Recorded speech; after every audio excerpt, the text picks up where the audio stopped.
It's been a really funny time to be on the internet the last few days. We've all got a I really wish I wasn't living through a major historical event on right now button. So the US election just happened, and before I go any further, I don't give a damn about your political opinions. We're all here to talk about funny stuff on the internet and, learn a little lesson on how to not be a complete idiot. So I'm assuming we've all been seeing the left-wing mental breakdown videos making the rounds on TikTok and Instagram. And I very much hope we're all mature enough to set aside how we feel about politics or whichever satanic monstrosity got elected to office, just to disconnect and really enjoy some of these insanely funny, desperate grabs for attention.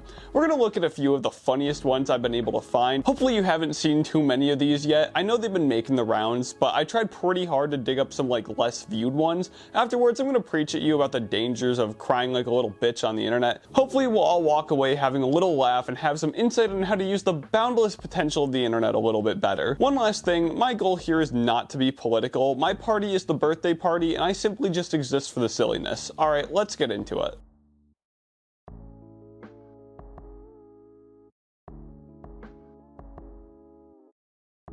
The whole thing about women losing rights, or anyone losing rights for that matter, I think is really blown out of proportion. No one's talking about banning gay marriage, no one's talking about a national abortion ban, no one that matters at least. I'm really failing to figure out where or what rights are being lost with a Trump presidency. If you wanted to try and make people more interested or even flip them to your cause, quite literally crying on the internet and putting a little song over it is not going to be the thing that does it. Honestly, it kind of devalues the thing you're trying to share as important to you. I don't know about you guys, but when I think of sharing an important message, I don't automatically connect TikTok to that. I think it's sad, desperate children trying really hard to get sympathy and attention. Seriously, so many of these TikToks of people just crying about the election are just plays for attention. It's stupid, worthless, and overall devalues the cause that these people claim to believe in. Hey, Mom. Do you want to know who won? I don't. I'm scared. Okay. Is it bad? Do you want to know? I do. He won. Are you shitting me? He won. It was a landslide. What are we gonna do? I'm moving to Portugal. Trump wins the presidency, masses of people going online saying they're gonna leave the country because their female candidate didn't win. Fuck it, close enough. Welcome back, 2016. There's something I kind of want us to all reflect on with the whole, if my guy doesn't win, I'm just gonna leave the country. We are very privileged to be able to even have the option to do that.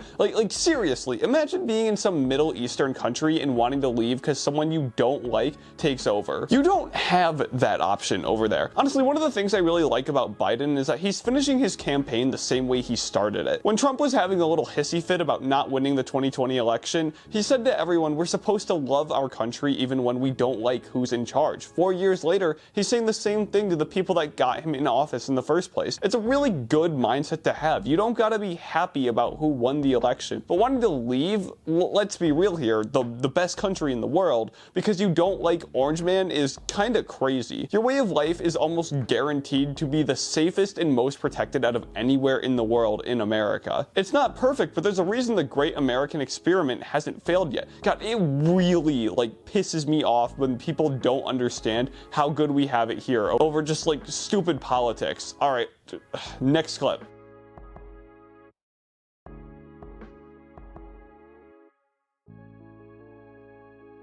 Alright, the 4B movement. In case you were unaware, some women online are now taking a vow of celibacy in order to really stick it to the men who they feel don't value them enough and did stuff like vote for Trump. Though in reality, I think this whole thing's been brewing up for a long time before this. The election was really just a tipping point here. Honestly though, it's really funny. Radical left women have moved so far left to the point where they actually hit the other end of the spectrum and rediscovered traditionalism.